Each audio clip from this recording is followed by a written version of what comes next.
आज का टॉपिक है पोटेंशियोमीटर। ये इलेक्ट्रिसिटी का एक टॉपिक है, उसी का पार्ट है।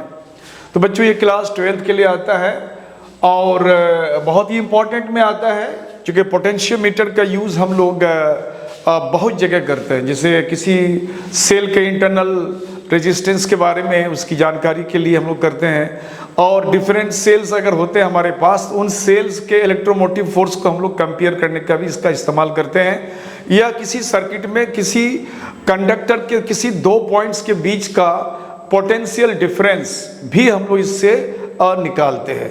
तो ये मल्टीपर्पस एपरेटस है, यानी ये डिवाइस है। इसका यूज़ हम कई तरह से करते हैं। सबसे बड़ी बात यह है कि इसका जो नाम है पोटेंशियोमीटर, यानी पोटेंशियोमीटर का मतलब है ये पोटेंशियल का मेजरमेंट करने वाला है। तो वैसे तो पोटेंशियल के मेजरमेंट के लिए हम लोग वोल्ट मीटर का इस्तेमाल करते हैं, यानी किसी भी दो पॉइंट के बीच अगर हमें पोटेंशियल डिफरेंस का वैल्यू पता करना है तो हम लोग उस दोनों पॉइंट के बीच हम लोग वोल्ट मीटर का दो टर्मिनल को जोड़ देते हैं। तो वोल्ट मीटर का जो रीडिंग होता है वो दो पॉइंट्स के बीच का पोटेंशियल डिफरेंस बताता है। तो इसमें एक बात यह है कि जब हम वोल्ट मीटर से किसी भी कंडक्टर के कहीं से भी दो पॉइंट्स के बीच का अगर हम पोटेंशियल डिफरेंस निकालना चाहते हैं with the help of volt meter, तो वोल्ट मीटर जो अपना फंक्शन करता है, इसको करंट की जरूरत पड़ती है। ये करंट लेता है, पहले सर्किट से पहले वो करंट लेगा, उसी करंट से अपना वो रीडिंग भी शो करता है। तो एक्चुअली जो हमारा सर्किट का जो करंट होता है उसका कुछ कंजप्शन ये भी करता है। इसलिए वोल्ट मीटर जो है एग्जैक्ट रीडिंग किसी दो पॉइंट्स के बीच वो नहीं दे सकता है, लेकिन पोटेंशियोमीटर जो है किसी भी दो पॉइंट के बीच में अगर हमने यहाँ पे पोटेंशियोमीटर लगा दिया तो ये बिल्कुल एग्जैक्ट रीडिंग देगा, क्योंकि इनको सर्किट का, जिस सर्किट के दो पॉइंट्स के बीच का पोटेंशियल डिफरेंस मालूम करना है, उनके करंट से उसको कोई लेना देना नहीं है, यानी उससे वो करंट कंज्यूम नहीं करता है। तो ये बेसिक डिफरेंस है हमारे पोटेंशियोमीटर एंड वोल्ट मीटर में। अब हम लोग चलते हैं पोटेंशियोमीटर के बारे में बताने के लिए कि ये एक इलेक्ट्रिकल डिवाइस है। It is an electrical device to measure. काम क्या करता है इलेक्ट्रिकल डिवाइस? मेजर करता है, मापता है। क्या मापता है? Potential difference between two points in a circuit, यानी किसी सर्किट के दो पॉइंट्स के बीच का पोटेंशियल डिफरेंस मालूम करता है, जो जनरली हम लोग वोल्ट मीटर से करते हैं। यानी वोल्ट मीटर का काम किसी भी दो पॉइंट के बीच पोटेंशियल का डिफरेंस पता करता है। क्योंकि जब किसी सर्किट में करंट फ्लो करता है, मान लो इस एंड से इस एंड की तरफ करंट फ्लो करता है, तो हम लोग कहते हैं कि करंट एक डायरेक्शन से दूसरे डायरेक्शन की तरफ अगर फ्लो करता है तो बिल्कुल ये तय है कि इधर की तरफ इसका पोटेंशियल हाई होगा और इधर की तरफ इसका पोटेंशियल लो होगा, और ये हाई से लो की तरफ जाता है। ये अब कितना हाई है? मान लो कि 100 वोल्ट का है ये, और यहाँ कितना लो है? मान लेते हैं 10 वोल्ट का है। अब ये दोनों पॉइंट्स के बीच में पोटेंशियल का जो डिफरेंस है, ये जो वोल्ट मीटर बताएगा कि इस पॉइंट और इस पॉइंट के बीच में पोटेंशियल डिफरेंस क्या है, यानी पोटेंशियल डिफरेंस क्या है, तो हम लोग बोलते हैं पोटेंशियल ऑफ हाई पॉइंट यानी VA और minus potential of low point यानी VB। इसी को सिंपली हम लोग VB कहते हैं। और ये रीडिंग यहाँ जो हमारे सर्किट के साथ पैरेलल में ये वोल्ट मीटर लगाया गया, ये रीडिंग बताता है कि इस पॉइंट और इस पॉइंट के बीच में पोटेंशियल का डिफरेंस यहाँ पे 100 - 10 यानी 90 वोल्ट है। तो वोल्ट मीटर का ये काम है, दो पॉइंट्स के बीच में पोटेंशियल का डिफरेंस बताना। यही काम हमारा पोटेंशियोमीटर भी करेगा। वोल्ट मीटर को अगर रिप्लेस कर दें हम पोटेंशियोमीटर के द्वारा, तो ये सेम काम, सेम फंक्शन हमारा पोटेंशियोमीटर भी करेगा। फर्क यह है कि पोटेंशियोमीटर एग्जैक्ट दोनों के बीच का पोटेंशियल डिफरेंस बताएगा, वोल्ट मीटर एग्जैक्ट नहीं बताएगा, क्योंकि वोल्ट मीटर को अपना काम करने के लिए, रीडिंग देने के लिए, इस सर्किट में जो फ्लो करता है करंट, उस फ्लो करंट में से some part of the current, उसके कुछ पार्ट को लेगा तभी वो रीडिंग दे सकता है। लेकिन पोटेंशियोमीटर का एक अपना सर्किट होता है, इस सर्किट से उसको कोई लेना देना नहीं है। इस सर्किट के दो पॉइंट्स के बीच का सिर्फ डिफरेंस बताएगा इससे वो करंट लेके नहीं बताएगा, क्योंकि इसका अपना करंट होता है, अपना सर्किट होता है, जिसको हम लोग प्राइमरी सर्किट या ड्राइविंग सर्किट कहते हैं।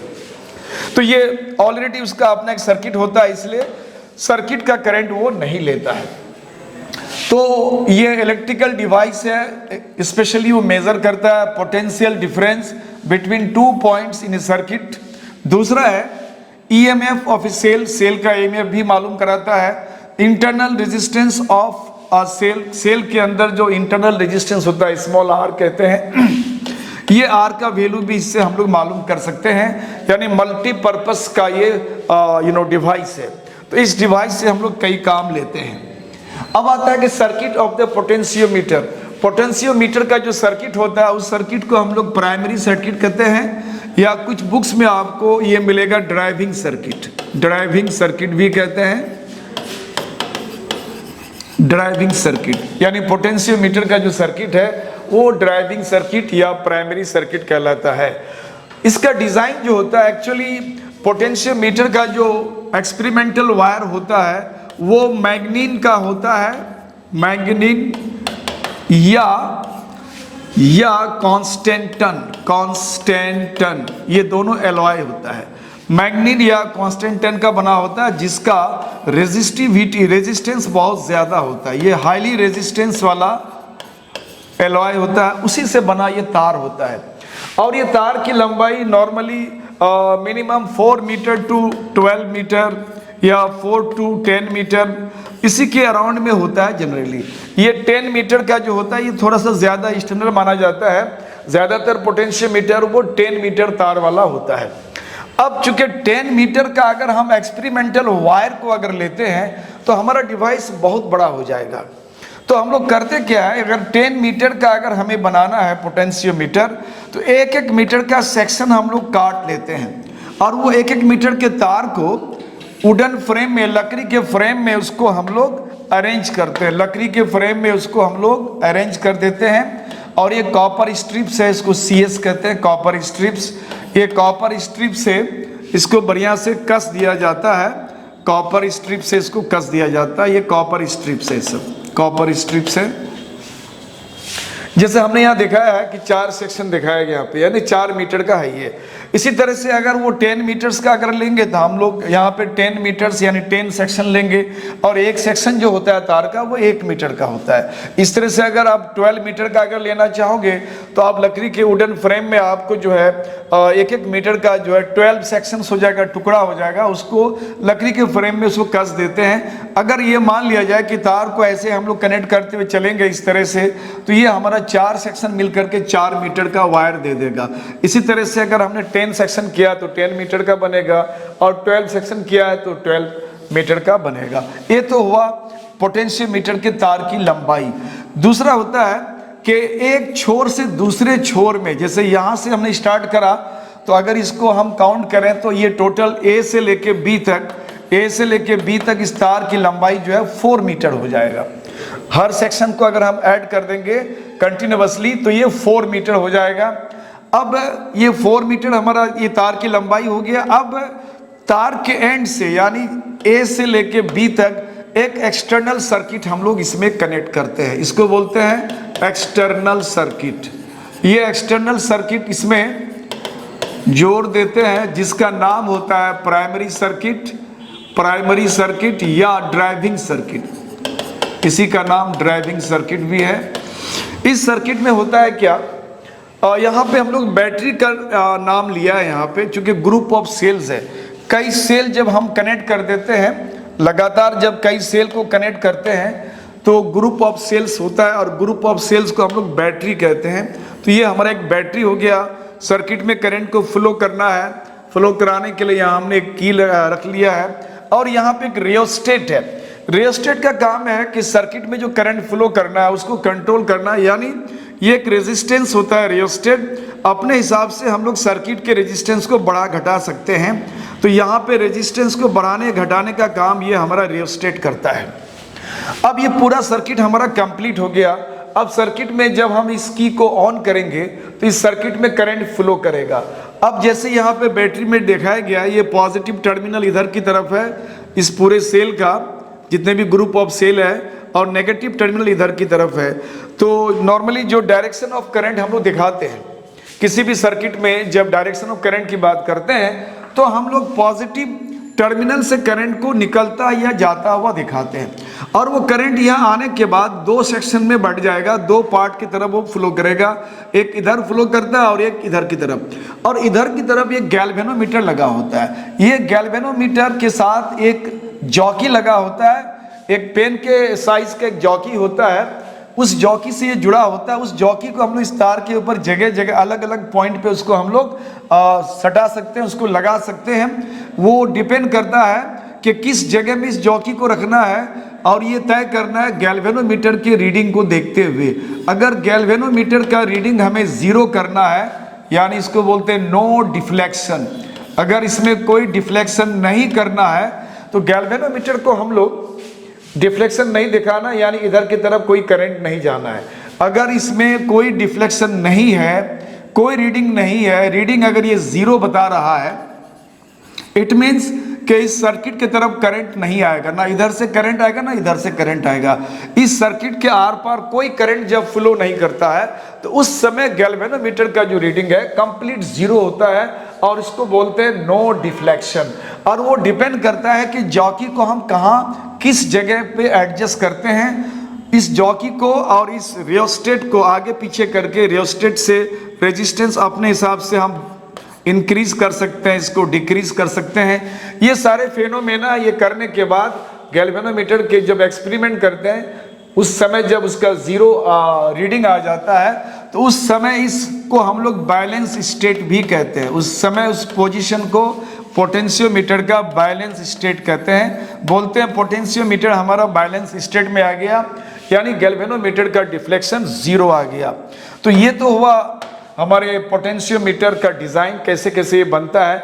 अब ये काम कैसे करता है उसको देखते हैं हम लोग। काम करने का उसका प्रिंसिपल क्या है, किस आधार पे ये काम करता है, तो इसको थोड़ा सा हम लोग यहाँ पे उसको डिज़ाइन कर लेते हैं। नॉर्मली एक सिंपल सर्किट बना लेते हैं पोटेंशियोमीटर का। मान लिया ये हमारा एक सर्किट है, यहाँ पे हमने सेल रखा है, ग्रुप ऑफ सेल्स। उसके बाद यहाँ पे टैपिंग की रख सकते हैं। उसके बाद यहाँ रियोस्टेट कर दिया हमने, रियोस्टेट को इस तरह से लाते हैं और यहाँ पे हम लोग एक्सपेरिमेंटल वायर ले लेते हैं। जैसे हमने वहाँ पे दिखाया कि हमने अगर 4 मीटर का अगर पोटेंशियोमीटर बनाया है तो हमने लकड़ी के फ्रेम में 4 सेक्शन लिया है, तो हम उस पूरे सेक्शन को मान के चलते हैं कि हमारा तार जो है एक्सपेरिमेंटल वायर वो A से B तक है। अगर वो 4 मीटर है तो इसको हम 4 मीटर कंसीडर करेंगे, अगर वो 10 मीटर का बना है तो 10 मीटर कंसीडर करेंगे। तो नॉर्मली उसका जो रे डायग्राम है उसको हम ऐसे डिज़ाइन करते हैं। ये उसका डिज़ाइन हो गया पोटेंशियोमीटर का, और A पॉइंट से हम लोग गैल्वेनोमीटर को कनेक्ट करके उसके जॉकी को हम लोग इस तार के ऊपर इधर उधर स्लाइड करते हैं। ये जॉकी है, तो जब जॉकी को हम इधर उधर स्लाइड करेंगे तो गैल्वेनोमीटर का रीडिंग जो है डिफरेंट यहाँ पे देगा। तो जब इस की को ऑन करेंगे, ऑन करने के बाद जो ही सर्किट में करंट फ्लो करता है, इस सेक्शन में करंट आने के बाद सम पार्ट ऑफ करंट इधर से जाएगा, कुछ इधर जाएगा। जो ही इस तरफ जाएगा गैल्वेनोमीटर अपना रीडिंग शो करना स्टार्ट कर देगा। इसका रीडिंग यहाँ पे शो करना स्टार्ट हो जाएगा, यानी गैल्वेनोमीटर अब रीडिंग देगा। अब जॉकी को अगर हम आगे पीछे करते हैं तो इसका रीडिंग भी डिफरेंट होगा। तो ये देखा ये गया है कि अगर हमने A और B J पॉइंट के बीच, A और B के बीच में कहीं भी किसी भी पॉइंट पर हम जॉकी को रख सकते हैं। तो A और B के बीच हमने एक पॉइंट चूज कर लिया, यानी यहाँ हमने कहा कि जॉकी का पॉइंट है, इसको हम J पॉइंट भी कह लेते हैं। अब यहाँ पे हमने जॉकी को रखा और गैल्वेनोमीटर के रीडिंग को हमने शो किया कितना उसका रीडिंग है। तो मान लो कि उसका रीडिंग यहाँ पे गैल्वेनोमीटर का रीडिंग कुछ है, मान लिया वो कुछ रीडिंग यहाँ पे भी दे दिया। ये गैल्वेनोमीटर का एक रीडिंग है जिसको हमने कहा कि उसका रीडिंग अभी भी है।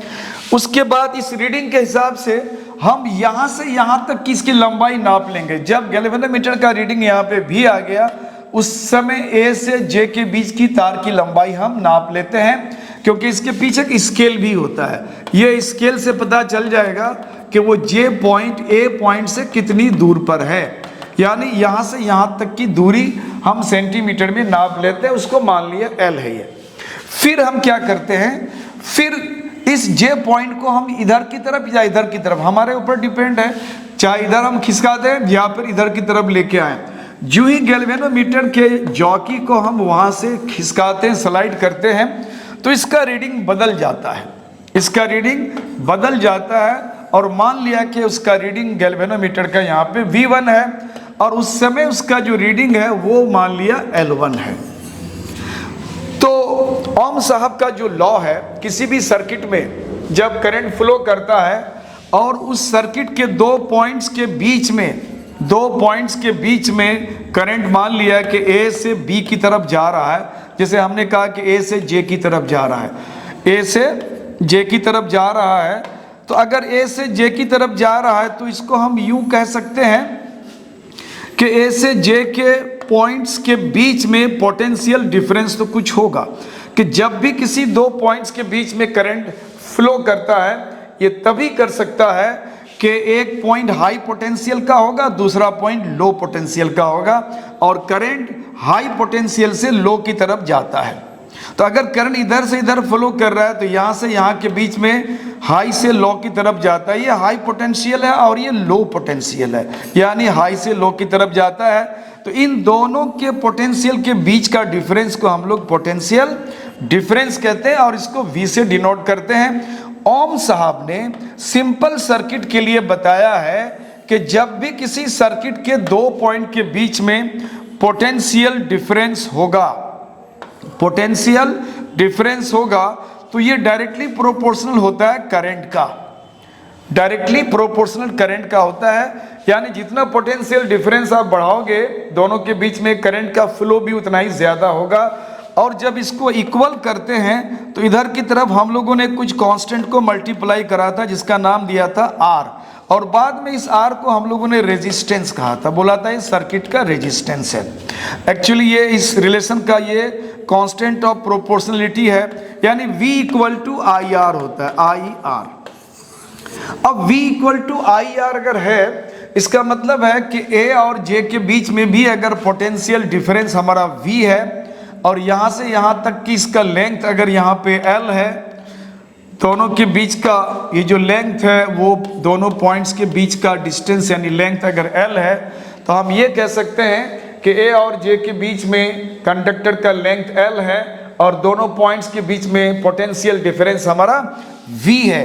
तो ओम के लॉ के हिसाब से इसको हम लोग इस तरह से देख सकते हैं, ओम के लॉ के हिसाब से हम कह सकते हैं कि यहाँ जो V है, ये V,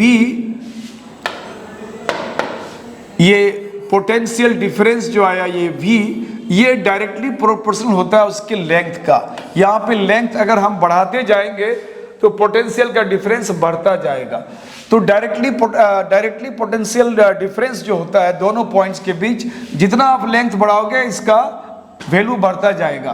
तो ये पोटेंशियोमीटर का ये प्रिंसिपल तो है, लेकिन हम लोग इस प्रिंसिपल को लाते हैं कहाँ से, तो हम लोग इसको लाते हैं ओम साहब के लॉ से। बोलते हैं V इक्वल टू IR होता है, V इक्वल टू IR होता है। एक्चुअली इसका प्रिंसिपल यही है, इसी प्रिंसिपल पे काम करता है। लेकिन ये प्रिंसिपल आएगा कहाँ से, इसको हम लोग को प्रूफ करना पड़ेगा। तो इसको प्रूफ करने के लिए हम लोगों ने ओम साहब का लॉ लिया और V इक्वल टू IR होता है। और फिर रेजिस्टेंस का फॉर्मूला होता है resistivity length upon area of cross section of conductor.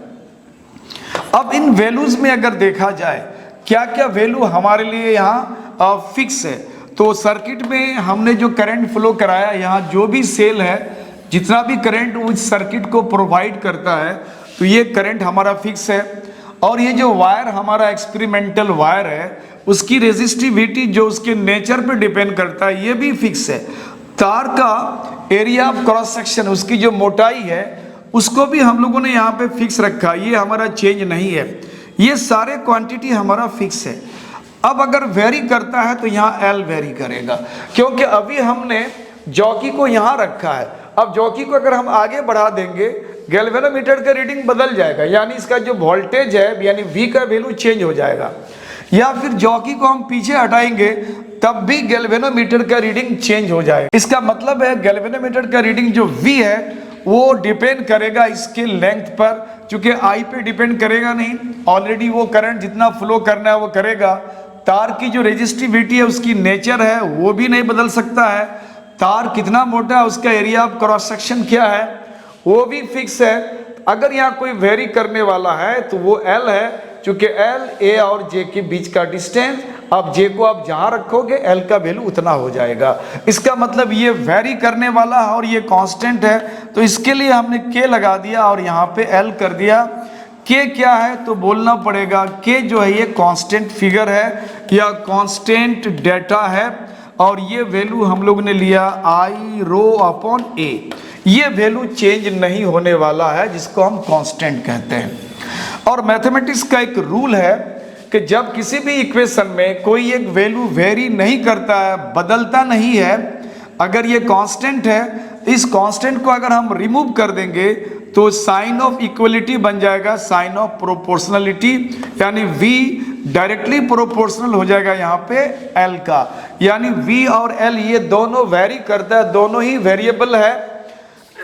तो ये दोनों ही वेरिएबल है, और ये वेरिएबल क्या है, V का वैल्यू डायरेक्टली प्रोपोर्शनल किसका है, लेंथ का है। और यही जो रिलेशन है, इसी रिलेशन को हम लोग पोटेंशियोमीटर का प्रिंसिपल कहते हैं।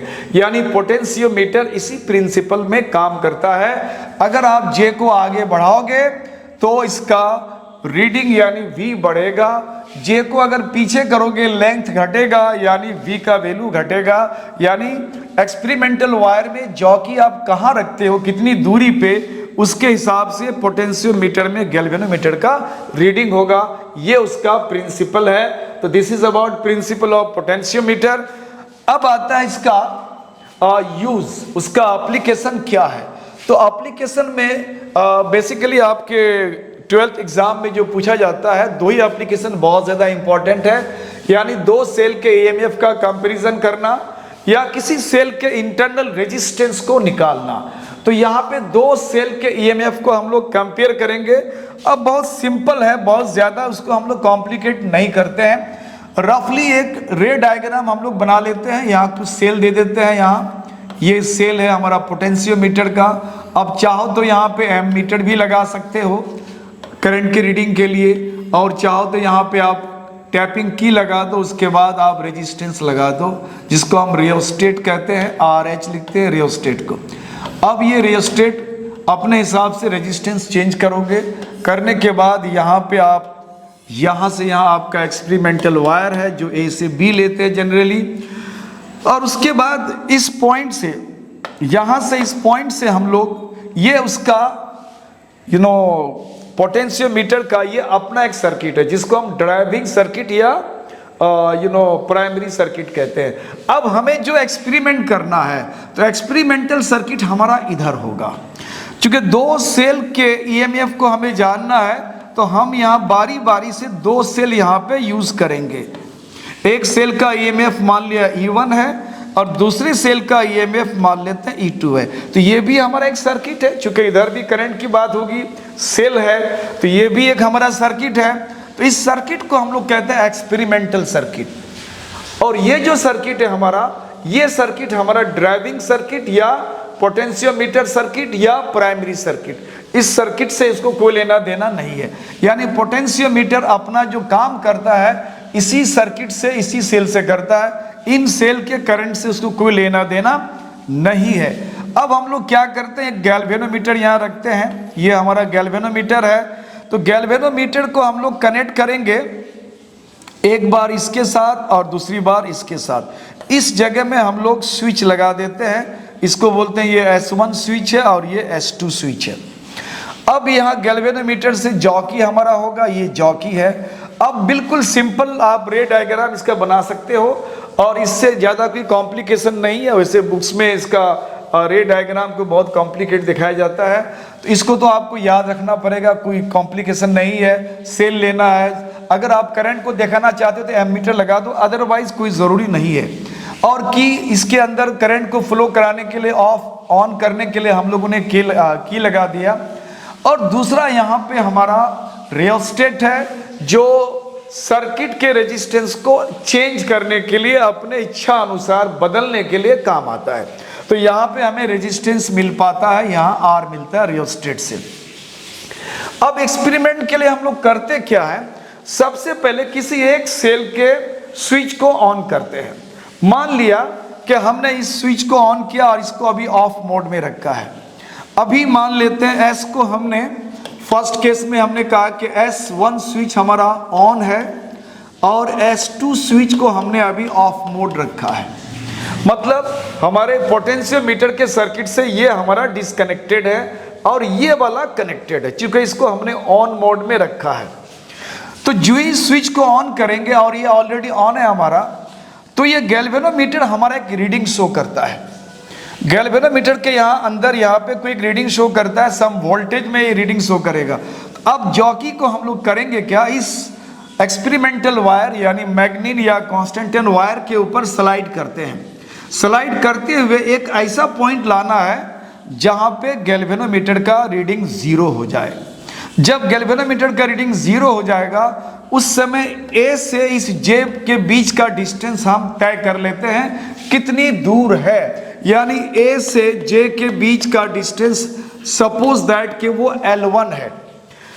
अब ये L1 यहाँ से यहाँ तक का डिस्टेंस हुआ। ये डिस्टेंस क्या है, तो बोलेंगे ये डिस्टेंस किसके डायरेक्टली प्रोपोर्शनल है।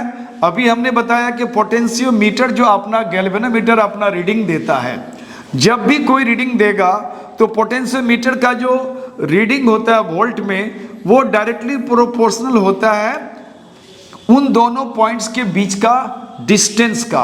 अभी मान लेते हैं दोनों पॉइंट के बीच का डिस्टेंस अगर L1 है, तो अगर हम ये कहें कि A और J के बीच का पोटेंशियल डिफरेंस को अगर हम सिंबॉलिकली अगर हम कुछ इस तरह से लिख दें, यानी VAJ, तो बोलेंगे ये डायरेक्टली प्रोपोर्शनल है L1 का। और अगर इक्वल करना चाहें VAJ को, तो इसको हम लोग बोलेंगे K मल्टीप्लाइड L1। तो ये हमारा इस AJ के रिस्पेक्ट में हमारा गैल्वेनोमीटर का रीडिंग के हिसाब से ये वैल्यू हम ले सकते हैं। लेकिन सवाल ये है कि ये गैल्वेनोमीटर का रीडिंग यहाँ पे अगर हम 0 करते हैं, बोलते हैं कि नो डिफ्लेक्शन, यहाँ कोई डिफ्लेक्शन नहीं है, यहाँ पे कोई डिफ्लेक्शन नहीं है, तो ये जो वैल्यू आया हमारा, ये पोटेंशियोमीटर का प्रिंसिपल से हमने ले लिया कि ए और जे के बीच में अगर हम पोटेंशियल डिफरेंस कुछ आता है तो ये वैल्यू उसके लेंथ का डायरेक्टली प्रोपोर्शनल होता है। तो वहां से इस वैल्यू को हमने इस्टेब्लिश करा। लेकिन बात ये हुआ कि इधर से करंट फ्लो नहीं किया है। अगर इधर से करंट फ्लो करता तो यहाँ पे डिफ्लेक्शन होता या नो डिफ्लेक्शन नहीं होता। तो डिफ्लेक्शन नहीं का मतलब है कि यहां से करंट फ्लो नहीं किया। अगर नहीं किया तो यहां पे ये कैसे संभव है? संभव इसलिए है कि ये जो हमारा ड्राइविंग सेल है, ये ड्राइविंग सेल इधर की तरफ करंट को फ्लो कराता है। इस जंक्शन में आने के बाद कुछ इधर और कुछ इधर जाना चाहेगा। हमने जॉकी को इस तरह से सेट किया है कि इस सेल के पॉजिटिव टर्मिनल और नेगेटिव टर्मिनल, इन दोनों के पोटेंशियल का जो डिफरेंस है, सेल के E1 सेल के पॉजिटिव टर्मिनल और नेगेटिव टर्मिनल के बीच में जो पोटेंशियल डिफरेंस है, पोटेंशियल डिफरेंस जिसका नाम हम देते हैं EMF, इनका EMF A और J के बीच के पोटेंशियल डिफरेंस के बराबर है। अगर ये बराबर हो गया तो इधर से करंट ना आएगा ना ये करंट देगा।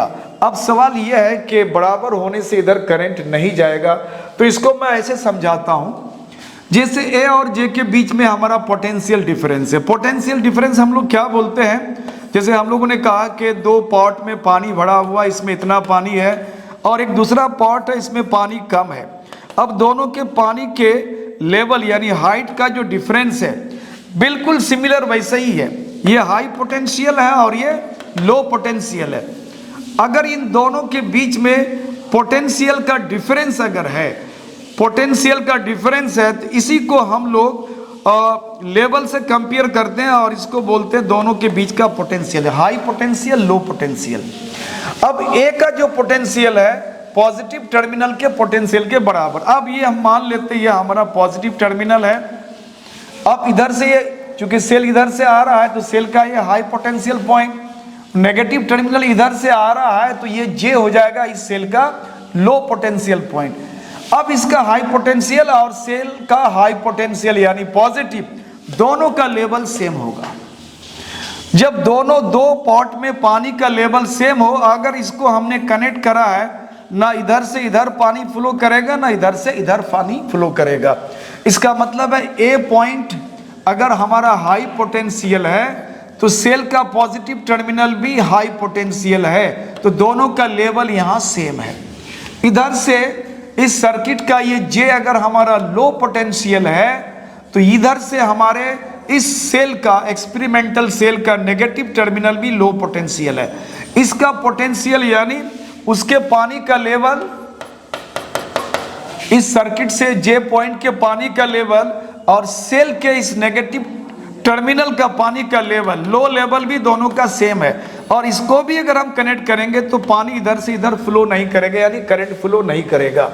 तो इसका मतलब है कि इस सेल का करंट अगर फ्लो नहीं कर रहा है, गैल्वेनोमीटर अगर रीडिंग 0 बता रहा है तो ये पॉइंट और इसका पॉजिटिव टर्मिनल सेम पोटेंशियल, जे पॉइंट और ये नेगेटिव टर्मिनल का पोटेंशियल सेम होगा। अगर सेम होगा तो करंट फ्लो नहीं करेगा। एक बात तो यहाँ क्लियर हो गया। इसका मतलब है कि भी ए जे यानी ए और जे के बीच जो पोटेंशियल का डिफरेंस है उसको हम कह सकते हैं कि ये हमारे सेल E1 के इलेक्ट्रोमोटिव फोर्स के बराबर है यानी VAJ और ये KL1 हो गया। तो इसको रिलेशन 1 कर दिया हमने। सेम एक्सपेरिमेंट हम लोग दूसरे सेल के लिए करते हैं। इसके लिए क्या करेंगे, इसको हम ऑफ मोड में रखते हैं। सेकंड केस में हम लोग लेंगे, केस 2 में लेते हैं S1 को हमने ऑफ मोड में रखा और S2 को हमने ऑन मोड में रखा। अब इस सर्किट को हम लोगों ने ऑफ कर दिया तो एक्सपेरिमेंटल जो हमारा सर्किट है यानी पोटेंशियोमीटर उससे वो डिस्कनेक्टेड हो गया। अब इससे ये कनेक्टेड हो गया। अब जो ही इसको हम ऑन करेंगे इसको तो ये गैल्वेनोमीटर हमारा रीडिंग शो करेगा। जॉकी को इसके ऊपर स्लाइड करके एक ऐसा पॉइंट लाना है जहां पे डिफ्लेक्शन 0, सेम पहले वाले केस में। जब ये 0 हो जाएगा तो उस समय हम बोलेंगे कि ए से जे के बीच का जो पोजीशन है, ए से सेकंड केस में ए से जे का जो बीच का पोजीशन है यानी लेंथ, इसको मान लेते ये L2 है। ये L2 हो गया। इसका मतलब है कि इसका जो प्रिंसिपल है VAJ के बीच का जो वैल्यू है डायरेक्टली प्रोपोर्शनल होगा उसके लेंथ का। और इसी को हम जब इक्वल करना चाहते हैं तो सम कांस्टेंट K से हम इसको इक्वल कर लेते हैं। KL2 हो गया। और अभी मैंने बताया कि अगर इस सर्किट में करंट का आना जाना नहीं है, इसका मतलब है कि इस सेल का जो पॉजिटिव टर्मिनल है और ए पॉइंट का जो पोटेंशियल है, इसका पोटेंशियल सेम है। पानी का लेवल सेम है, इसलिए ना इधर जाएगा ना इधर जाएगा। सिमिलरली इधर से अगर हम जे की बात करें तो उस सर्किट से नेगेटिव टर्मिनल की तरफ से आने वाला पॉइंट है और इस सेल का नेगेटिव टर्मिनल, दोनों का लेवल यहाँ पे सेम होगा। जब सेम होगा तो किधर से भी करंट का फ्लो नहीं हो पाएगा। इसका मतलब ये जो VAJ है इनफैक्ट इस सेल के इलेक्ट्रोमोटिव फोर्स के बराबर होगा, तभी तो वो करंट को फ्लो नहीं होने देता है। इसका मतलब है VAJ को हम E2 भी कह सकते हैं, ये KL2 हो गया। अब हमारे पास दो रिलेशन आ गया, फर्स्ट रिलेशन और सेकेंड रिलेशन। इन दोनों को हम डिवाइड कर देते हैं। 1 divide upon 2 implies that first में हमारा है E1 और यहाँ पे हो गया E2 और ये KL1 है और ये KL2 है। K को अगर हम कैंसिल कर लेते हैं तो E1 upon E2 equal to L1 upon L2, यानी दोनों सेल के बीच जो इलेक्ट्रोमोटिव फोर्स का कंपैरिजन है, ये कंपैरिजन हमारे एक्सपेरिमेंटल वायर यानी जो कांस्टेंट टन वायर है हमारा, उस वायर के अलग अलग एक्सपेरिमेंटल जगह यानी जहाँ पे जॉकी को रखा उनकी लेंथ के रेशियो के बराबर है, ये तो हम एक्सपेरिमेंट करते हुए मेज़र कर लेंगे और ये वैल्यू नोन होने के बाद दोनों सेल के बीच का इलेक्ट्रोमोटिव फोर्स को हम लोग आराम से कंपेयर कर सकते हैं। तो ये उसका पहला यूज़ है। दूसरा इसका यूज़ है determination of internal resistance of a cell, यानी किसी सेल के इंटरनल रेजिस्टेंस को हम डिटरमिन कैसे करेंगे। तो एक रफ स्केच हम लोग रे डायग्राम बना लेते हैं। ये हमारा ग्रुप ऑफ सेल है यानी बैटरी, चाहो तो एमीटर लगा दो और एक की लगा दो टैपिंग की। आप यहाँ रेजिस्टेंस के लिए रियोस्टेट ले लो। ये आपका सर्किट का एक डायग्राम तैयार हो गया। ये हमारा एक्सपेरिमेंटल वायर है, this is point A, this is point B. अब इसको हमने क्या करा, एक सेल से कनेक्ट करा। ये हमारा एक सेल है और इस सेल से गैल्वेनोमीटर को हमने जोड़ रखा है और गैल्वेनोमीटर का जो वायर है जॉकी से लगा हुआ है। अब इस वायर को हम आगे पीछे कर सकते हैं। दूसरा क्या करा हमने, ये जो सेल है इस सेल को हम एक्सटर्नल रेजिस्टेंस अपने हिसाब से यहाँ पे हमने लगा दिया और इस रेजिस्टेंस का वैल्यू मान लेते हैं R है। इस रेजिस्टेंस को ऑपरेट करने के लिए आप चाहो तो यहाँ टैपिंग की लगा सकते हो। एक टैपिंग की यहाँ लगा देते हैं हम लोग, इस की का नाम दे देते हैं। यहाँ पे हम लोगों ने एक की लिया है, इस की को हम लोग बोल देते हैं K1 है और इस की को मान लेते हैं ये K2 है, 2 की है। तो इस केस में हम लोग सबसे पहले करते क्या, एक्सपेरिमेंट करने के लिए पहले इसको समझ लेना है। सबसे पहले हमने इस की को ऑन करा। जो ही ऑन करेंगे हमारा ये जो पूरा सर्किट है, पूरे सर्किट में करंट का फ्लो शुरू हो जाता है। ये फ्लो शुरू हो जाता है। उसके बाद ये गैल्वेनोमीटर है, ये गैल्वेनोमीटर जो है जुड़ा हुआ है हमारे एक सेल के साथ। अब इस गैल्वेनोमीटर को हम लोग जीरो डिफ्लेक्शन लाने के लिए इस जॉकी को हम इसके ऊपर स्लाइड करते हैं और स्लाइड करके एक ऐसी जगह जॉकी को लाके बैठाते हैं जहां पे गैल्वेनोमीटर का रीडिंग 0 हो जाए। अब 0 हो गया, मान लिया कि अभी J पॉइंट पर है और अभी जो इसका लेंथ है A से J के बीच, मान लिया ये हमारा L1 है, ये लेंथ L1 है। अब अगर ये L1 लेंथ है, इसका मतलब है कि इस समय ये गैल्वेनोमीटर जो रीडिंग शो करता है इस सेल के EMF का वैल्यू ये बताएगा इस केस में। तो इसके लिए हम लोग करते क्या, केस फर्स्ट करके यहाँ पहले मैं बता दूं कि K1 को आप ऑन मोड में रखो और ये तो ऑन मोड में रहेगा ही, और K2 जो हमारा की है इसको अभी ऑफ मोड में रखा, इसको हमने ऑफ कर दिया है। ऑफ करके हमने एक्सपेरिमेंट स्टार्ट करा। जॉकी को एडजस्ट करके स्लाइड करके हमने गैल्वेनोमीटर का डिफ्लेक्शन यानी उसकी रीडिंग को 0 करा और हमने कहा कि A से J के बीच जो पोटेंशियल डिफरेंस है, पोटेंशियल डिफरेंस बिटवीन AJ, ये होता है KL1 और इसी को हम लोग सेल का EMF कहते हैं यानी E कहते हैं। अब हमने क्या करा सेकंड केस में, फर्स्ट केस तो ये हो गया हमारा, केस सेकंड में क्या करते हैं, तो ये K1 हमारा ऑन मोड में तो रहेगा ही और K2 को भी हमने ऑन मोड में कर दिया। अब K2 को जो ही आप ऑन करोगे तो इस सेल का करंट इस सर्किट में फ्लो करता है, यानी ये जो रेजिस्टेंस है इस रेजिस्टेंस में इस सेल का एनर्जी यहाँ कंज्यूम होगा, यानी अब यहाँ पे ये सेल वर्क करना शुरू कर देगा।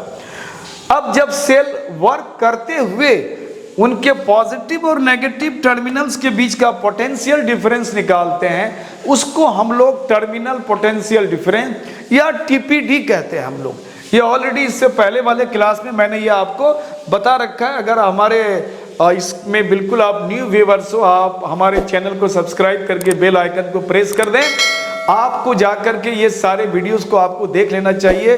टीपीडी, ईएमएफ ऑफिशियल, इसके बारे में, इंटरनल रेजिस्टेंस के बारे में, वो सारा डेरिवेशन, वो सारे वैल्यूज को हमने अच्छे से बता रखा। एक झलक आप जाके देख सकते हो, बहुत बड़े लेंथ का वीडियो नहीं है। तो K1 भी ऑन मोड में रहेगा और K2 को भी हमने ऑन मोड कर लिया। अब ये A और J के बीच जब ये गैल्वेनोमीटर का रीडिंग है यहाँ पे 0 यानी नो डिफ्लेक्शन था, अब ये स्थिति बदल जाएगा क्योंकि ये सेल कुछ काम करने लगा यहाँ पे। अब इसका कंजप्शन यहाँ कुछ होने लगा। इसका मतलब है J के पोजीशन को हम लोगों को खिसकाना पड़ेगा, यानी अब A और J के बीच का अब जो नया पोजीशन होगा वो मान लेते हैं वो L2 है। L2 अगर है तो V A और J के बीच जो पोटेंशियल डिफरेंस होगा हम लोग प्रिंसिपल ऑफ पोटेंशियोमीटर से डायरेक्ट कर देते हैं कि L2। अब इस समय सेल का जो EMF होगा, क्योंकि जब ये 0 डिफ्लेक्शन होता है A और J के बीच पोटेंशियल में जो डिफरेंस है इस सेल के टर्मिनल के बीच का पोटेंशियल डिफरेंस के बराबर होता है। अब इनके A और J के बीच जो पोटेंशियल डिफरेंस है VAJ, अब इस सेल के दोनों टर्मिनल के बीच का पोटेंशियल डिफरेंस के बराबर होगा। और चूंकि इस समय सेल हमारा वर्क करता है इसीलिए इसके पोटेंशियल डिफरेंस को हम लोग TPD कहते हैं और TPD को हम लोग यहाँ से V से डिनोट करते हैं। तो ये हमारा एक रिलेशन 1 हो गया एंड दिस इज रिलेशन 2। अब इन दोनों रिलेशन से हम लोग वैल्यू निकाल लेते हैं, E/V निकाल लेते हैं। E/V निकालेंगे तो ये हो जाएगा KL1 ये KL2 हो गया, तो यहाँ K कैंसिल हो जाएगा, L1/L2 हो गया, यानी E/V का वैल्यू हो गया हमारा L1/L2। अब हमें सेल का इंटरनल रेजिस्टेंस निकालना है, इंटरनल रेजिस्टेंस निकालना है। तो बच्चों इंटरनल रेजिस्टेंस का जो फॉर्मूला होता है सेल का वो होता है E/V - 1 × R। अब यहाँ पे E/V ये वैल्यू ऑलरेडी हमने पोटेंशियोमीटर में एक्सपेरिमेंट करके 2 केसेस में L1 L2 निकाल चुका है। दूसरा, ये जो रेजिस्टेंस हमारे सेल के साथ ये रेजिस्टेंस लगा हुआ ये नॉन रेजिस्टेंस होता है। इस रेजिस्टेंस को हम लोग जानते हैं, ये नॉन रेजिस्टेंस है। तो ये नॉन रेजिस्टेंस हमें ऑलरेडी मालूम है, ये दोनों वैल्यू एक्सपेरिमेंट से हमने मालूम कर लिया। तो इससे हम सेल के इंटरनल रेजिस्टेंस यानी R का वैल्यू निकाल लेते हैं। तो इस तरह से पोटेंशियोमीटर का क्या फंक्शन है, पोटेंशियोमीटर किस प्रिंसिपल पे काम करता है और पोटेंशियोमीटर का यूज़ हम कहाँ करते हैं। तो बेसिकली इसका 2 यूज़ बच्चों याद रखना है। 2 सेल के EMF को कंपेयर करने के लिए आपके सिलेबस में आएगा, दूसरा किसी सेल के इंटरनल रेजिस्टेंस को निकालने के लिए आता है। तो ये 2 यूज़ है पोटेंशियोमीटर का। तो इस तरह आप हमारे साथ बने रहें, हमारे चैनल को सब्सक्राइब करें, बेल आइकन को दबाएं, जिससे आपको इस तरह से जितने भी नए वीडियोस, नए क्लासेस आपको अपलोड किया जाएगा उसका इन्फॉर्मेशन आपको मिल जाएगा। Thank you for watching my channel, keep it up.